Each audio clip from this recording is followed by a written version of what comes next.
UTI সংক্রমণ কেন হয় এবং তার প্রতিকার কি? ওয়েলনেস উইথ সুমিতায় আপনাদের আর একবার স্বাগত জানাই। আজকে আমি মূলত ইউরিনারি ট্র্যাক্ট ইনফেকশন বা ইউটিআই কথা বলবো এই কারণে যে বেশ কয়েকজন মেয়ে আমাকে এইটা নিয়ে একটা ভিডিও বানাতে বলেছিলেন এবং সঙ্গত কারণ ইউটিআই তে আক্রান্ত মেয়েরাই বেশি হয়, যদিও পুরুষেরা একেবারেই আক্রান্ত হন না তা বলবো না, কিন্তু তুলনামূলকভাবে অনেক কম আক্রান্ত হন। এই ইউটিআই নিয়ে আমরা ইউটিআই ইনফেকশন কেন হয় নিয়ে বলার আগে আমরা বলে দিই যে এই ইউরিনারি ট্র্যাক্টে যে 4টে পার্ট রয়েছে। কিডনি থেকে ফিল্টার যে ইউরিন সেটা আমরা ইউরেটার দিয়ে ব্লাডারে এসে জমা হয় এবং সেখান থেকে ইউরেথ্রার মাধ্যমে নিষ্কাশিত হয়। এই ইউরেথ্রা মেয়েদের খুব ছোট পুরুষদের তুলনায়, সেজন্য মেয়েরা বেশি ইনফেক্টেড হয়ে থাকেন। এই ইউরেথ্রা আমরা কি কি কারণে ইউরেথ্রা প্রাইমারিলি ইনফেক্টেড হয় এবং সেটা যদি অচিকিৎসিত থাকে তাহলে তার থেকে ব্লাডার ইনফেক্টেড হয়, ব্লাডার থেকে ইউরেটার মারফত কিডনি পর্যন্ত আক্রান্ত হতে পারে এবং সেটা মারাত্মক হতে পারে যদি আমরা প্রাথমিক অবস্থায় ইউটিআই চিকিৎসা না করি। এই ইউটিআই এর আমরা প্রথমে প্রতিরোধ করব কি করে সেটা আগে বলি। আমরা যেটা করব যে আমরা হাইজিন মেনটেন করব। হাইজিন মেনটেন করার সময় আমরা কি দেখব কতগুলো জিনিস, সেটা হচ্ছে যে আমরা প্রত্যেকবার পেচ্ছাপ করার সময় আমরা কিন্তু পেচ্ছাপটা আমরা উপর থেকে নিচ মুছবো বা ধুয়ে নেব কোনো ওয়াইপার দিয়ে। আমরা উপর থেকে নিচের দিকে ওয়াইপ করব এই কারণ ইনফেকশনটা মূলত ডাইজেস্টিভ ট্র্যাক্ট থেকে, যেখানে আমাদের পায়ুদার থেকে ইনফেকশনটা হয়। ইনফেকশন ভ্যাজিনা এবং পায়ুদার এত কাছাকাছি, সেখান থেকে আমরা যদি উপর থেকে নিচের দিকে না ওয়াইপ করি বা নিচ থেকে উপরের দিকে ওয়াইপ করি তাহলে পায়ুদার থেকে ইনফেকশনটা ইউরেথ্রাতে পৌঁছে যায় এবং সেটা ইনফেক্টেড হয়ে যায়। আমরা সেক্সের পরে অবশ্যই আমরা জায়গাটা পরিষ্কার করে ধুয়ে নেব। আমরা ভালো মতন জল খাবো, পর্যাপ্ত জল খাবো এবং আমরা এই যে সুগারি ড্রিঙ্কস এবং স্পাইসি খাবার, ফাস্ট ফুড ইত্যাদি কম খাবো।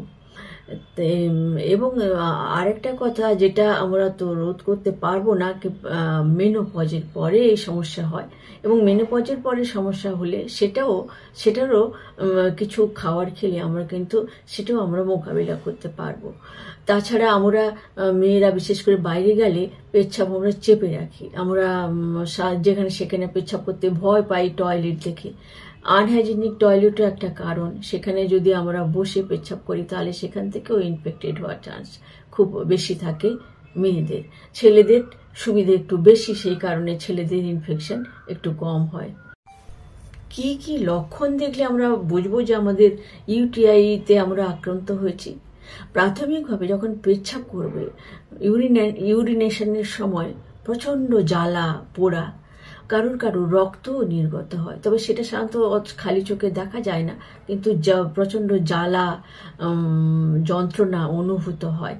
আর মনে হচ্ছে যে আমাদের ইউরিন হবে কিন্তু হচ্ছে না, গেলে সামান্য একটু ইউরিন হচ্ছে এবং হলেও মনে হচ্ছে যে ব্লাডার খালি হলো না, অনেকটা যেন রয়ে গেল, হয়তো কিছুই নেই কিন্তু মনে হচ্ছে যে ইউরিন এসে আমার পেচ্ছাপ পাচ্ছে অথচ আমার পেচ্ছাপ ক্লিয়ার হলো না।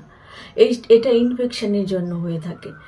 তাছাড়া কারুর খুব শীত লাগে, জ্বর আসে, ফ্যাটিগড হয়ে যায়, খুব ক্লান্তি অনুভূত হয়। এইসব কারণ দেখলে আমরা বুঝতে পারবো যে আমরা ইউটিআইতে আক্রান্ত হয়েছি। আমরা তাহলে প্রাথমিকভাবে কি করব এখান থেকে বাঁচার জন্য?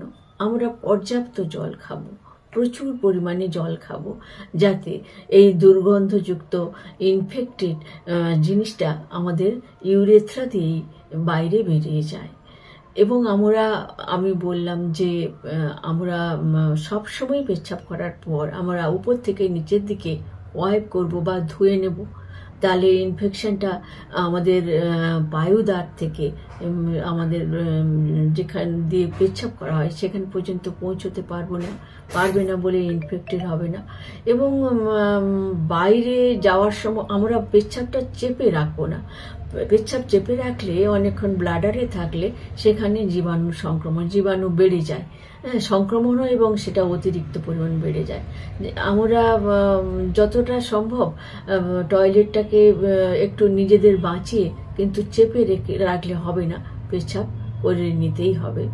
এই সব করার সঙ্গে সঙ্গে আমরা যেটা খাবো, জল খাওয়ার সঙ্গে সঙ্গে খাবো ভিটামিন সি যুক্ত জল। প্রাইমারিলি আমরা পাতি লেবুযুক্ত জল আমরা প্রচুর পরিমাণে খাবো। ক্র্যানবেরি জুস, যেটা মিষ্টি দেওয়া নেই, কিন্তু এটা আমাদের দেশে খুব কম পাওয়া যায়। তবে আমরা ভিটামিন সি যুক্ত ফলগুলো আমরা প্রচুর পরিমাণে খেতে পারি। সাইট্রাস ফ্রুটস, আমরা কোনো ধরনের সাইট্রাস ফ্রুটস আমরা পর্যাপ্ত খাবো, যাতে পর্যাপ্ত পরিমাণে অ্যান্টিঅক্সিডেন্ট যুক্ত এই ফল আমাদের ইউরেথ্রা থেকে আমাদের জীবাণু বের করতে সাহায্য করবে। যদি দেখি যে ইউরেথ্রা থেকে ব্লাডার ইনফেক্টেড হয়েছে, তাহলেও সেই একই লক্ষণ, জ্বালা পোড়া, সঙ্গে সঙ্গে দুর্গন্ধযুক্ত প্রস্রাব, রক্ত কখনো কখনো বেরোয়, এবং এই সমস্ত লক্ষণ সহ লোয়ার অ্যাবডোমেন থেকে শুরু করে কোমরেও মাঝে মাঝে যন্ত্রণা শুরু হয়, একটা পেইন যেটা সারাক্ষণ হতে থাকে, এবং ভ্যাজিনায় ইরিটেশন হয়। সেই ইরিটেশনগুলো বন্ধ করতে গেলে আমরা লুজ গার্মেন্ট যেমন পরবো, তেমনি আমরা যেটা খাবো সেটা হচ্ছে এই লেমন ওয়াটার, পর্যাপ্ত জলের সঙ্গে সঙ্গে যেটা আমরা খাবো সেটা হচ্ছে হেলদি ফ্যাট মানে মনো আনস্যাচুরেটেড ফ্যাটি অ্যাসিড যেখানে পর্যাপ্ত রয়েছে, ওমেগা 3 ফ্যাটি অ্যাসিড যেখানে রয়েছে, সেই সব খাবার। তাহলে আমরা ফ্যাটি অ্যাসিডযুক্ত বাদামগুলো খাবো, মাছগুলো খাবো। কিন্তু আমরা ওমেগা 3 ফ্যাটি অ্যাসিডযুক্ত মাছ তো পাই না, সেই জন্য যে সাপ্লিমেন্টগুলো পাওয়া যায়, যেগুলো ওমেগা 3 সাপ্লিমেন্ট, সেগুলো আমরা খেতে পারি। এবং আমরা খাবো এক্সট্রা ভার্জিন অলিভ অয়েল, এবং এই extra virgin olive oil mono unsaturated পলিঅ্যাসিডে ভরপুর।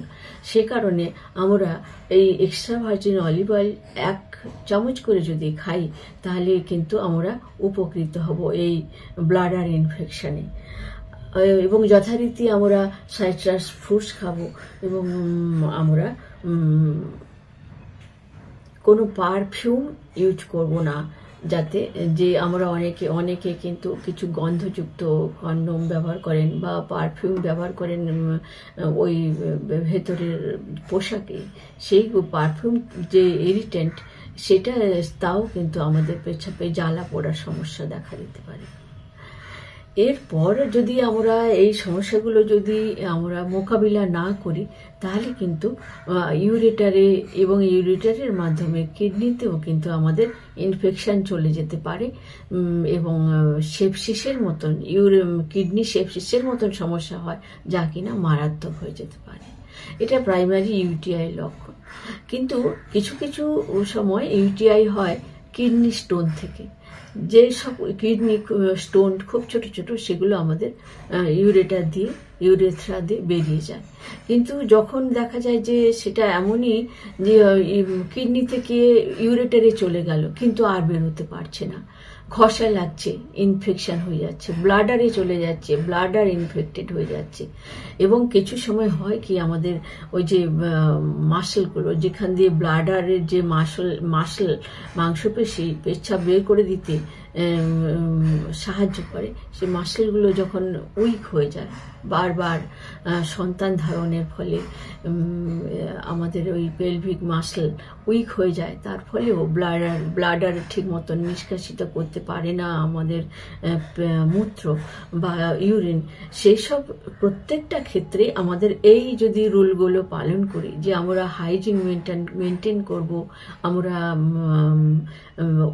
পর্যাপ্ত জল খাবো, আমরা সাইট্রাস অ্যাসিডযুক্ত সাইট্রাস ফ্রুটসগুলো খাবো, আমরা লেবু জল খাবো পর্যাপ্ত পরিমাণে, আমরা গুড ফ্যাটি অ্যাসিডযুক্ত খাবার খাবো, তাহলেই কিন্তু আমরা এই ইউটিআই থেকে বাঁচতে পারবো। আমাদের এই সমস্যা খুব যদি হয়ও বা খুব দ্রুত আমরা এখান থেকে বেরিয়ে যেতে পারবো। আর একটা কারণে ইউটিআই হওয়ার চান্স থাকে, সেটা হচ্ছে মেনোপজের পর। মেয়েদের মেনোপজের পরে এস্ট্রোজেন হরমোন যেহেতু কম হয়, সেই জন্য আমাদের সিস্টেমটা সেক্স হরমোন কম হওয়ার জন্য আমার ইনফেকশন হওয়ার প্রবণতা বেড়ে যায়। সেই জন্য আমরা কিছু সয়াবিন, এমনিতে বেশি সয়াবিন খাওয়া ভালো নয়, কিন্তু আমরা যদি কিছু সয়াবিন সিডস বা চাঙ্ক, এগুলো যদি মিল্ক যদি পাওয়া যায়, তাহলে যদি আমরা ওগুলো কিছুটা পরিমাণ করে খাই, এবং অবশ্যই যদি আমরা দই বা ফার্মেন্টেড ফুড, টক দই বা যে কোনো ফার্মেন্টেড ফুড আমরা যদি খেতে থাকি, তাহলে আমাদের এই মেনোপজাল যে ইউটিআই ইনফেকশনের প্রবলেম এবং অন্যান্য সমস্ত কারণে, যেসব কারণে ইউটিআইয়ের সমস্যা হয়, সেই কারণগুলো থেকে আমরা বাঁচতে পারবো। পুরুষদেরও একই সমস্যা হয়, যেহেতু তাদের ইউরেথ্রা অনেক বড়, সেই কারণে ইনফেকশনটা, এবং তারা ইউরিনেশনেরও অনেক রকম সুবিধে রয়েছে, যে কারণে তাদের ইনফেকশনটা কম হয়। কিন্তু পুরুষ নারী নির্বিশেষে আফটার সেক্স কিন্তু আমাদের ওই জায়গাগুলো পরিষ্কার করে নেওয়া উচিত, না হলে কিন্তু প্রত্যেকেই ইনফেক্টেড হয়ে পড়বেন ইউটিআইতে। আজকের ভিডিওটা যদি উপযোগী বলে মনে হয়, তাহলে অবশ্যই আপনারা মতামত জানাবেন।